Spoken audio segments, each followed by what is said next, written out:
Yan siya. Oh.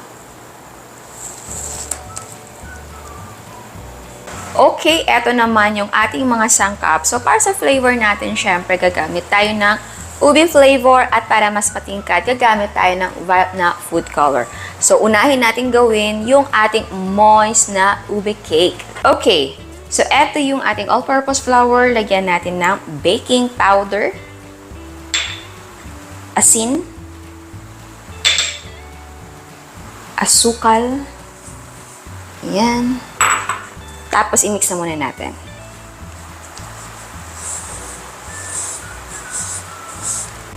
And then, maglagay tayo ng ating itlog, gatas.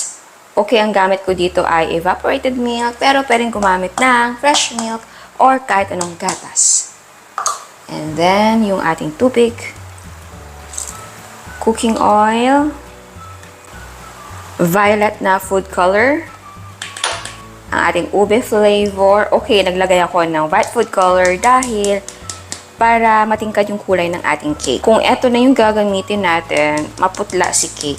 Pero alam nyo, maganda din si Bakersfield dahil kulay and lasa na siya.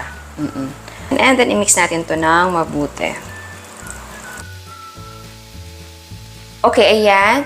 Pagka-mix ay ilagay natin siya dito sa ating microwavable na container at dahil sa steam din natin siya lulutuin. So, pwede na microwavable yung ating paglulutuan. Dahil eto na din yung magiging container natin o paglalagyan natin ng cake. Pero kung gusto nyo na i-oven, syempre, hanap kayo or gamit kayo ng baking pan. Tapos, kung gusto nyo na ilipat ng ibang container, i-cut nyo na lang. Pwede din na gumamit ng tin cans, di ba? Okay, ngayon, i-divide na natin yung ating cake batter.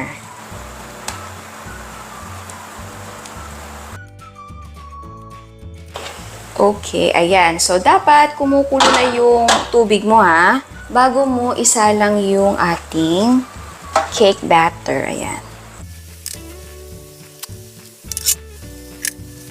Tapos ay steam natin ito for 30 to 45 minutes over medium heat. And ayan, eto na ang ating cake. So i-check natin gamit ang toothpick. And then tusukin natin yan at kapag lumabas na meron siyang konting moist crumbs ay luto na yan. Pero kung basa pa, extend the cooking time. So hanguin natin ito at palamigin. Next naman ay gagawin natin ang cream layer. So meron tayo ditong gelatin. Ito ay clear and unflavored. Ibabad na muna natin ito sa tubig. Yung tubig natin ay hindi mainit, hindi malamig. So siguraduhin na basa lahat ng grano ng ating gelatin. Tapos ay iset aside na muna natin at i-whip natin ang ating cream. Ito ang ating all-purpose cream. Ito ay chilled overnight. I-whip natin ang cream until mag-double ang kanyang size.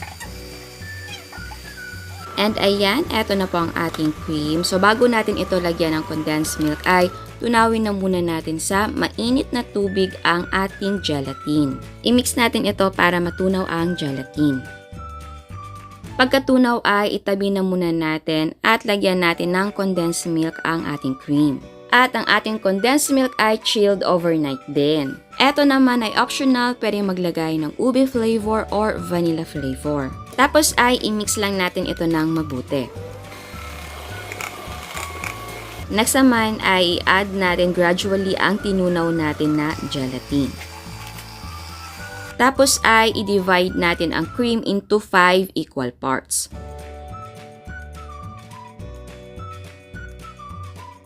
And then, ilagay na muna sa chiller para mag-set ang ating cream. Kapag nag-set na ang cream, ay gawin natin ang ube frosting. Kailangan natin ng evaporated milk. Ayan. White sugar, milk powder, cornstarch, and then malagay tayo ng ube na flavor. At para matingkad ang kulay ng ating frosting, maglagay tayo ng violet na food color. Nakapatay na muna yung apoy ha. Mix muna natin para matunaw yung ating cornstarch. Tsaka natin buhayin yung apoy. Ayan. So ngayon ay buksan natin ang apoy. At lutuin natin ito until maging makapal or malapot yung ating mixture. At dapat continuous na yung paghahalo para hindi ito magkaroon ng mga buo-buo. And ayan, eto na siya, malapot na. Pero hindi siya gang kalapot ha, dahil mas maganda yung medyo runny.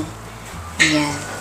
And then, lagyan natin ng margarine. And yes, pwedeng gumamit ng butter. So, i-mix na natin yan until matunaw. Tapos ay itabi natin at palamigin. Ayan, eto na at malamig na yung ating frosting. So, divide natin yung frosting into 5 equal parts.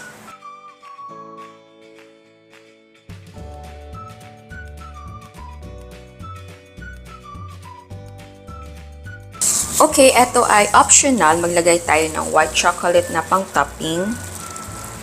So, ay, shredded lang. At eto na ang ating ube lava cake. At kung hindi pa siya kakainin, ay ilagay lang sa chiller. Ayan, tikman natin. Yan siya. Oh.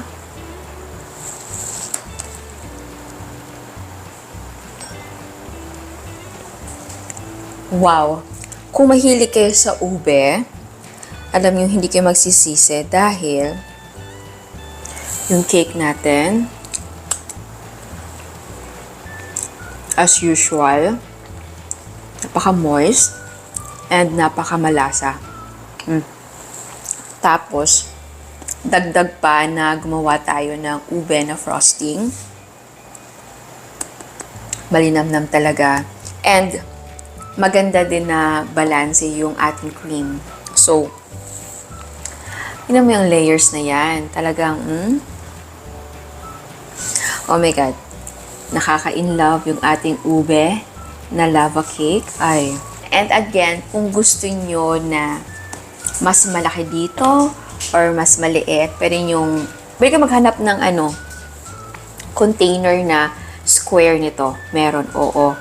Or pwede kayong gumamit ng mga fancy na mga cans or yung parang mga karton-like na container. Pwedeng ganun.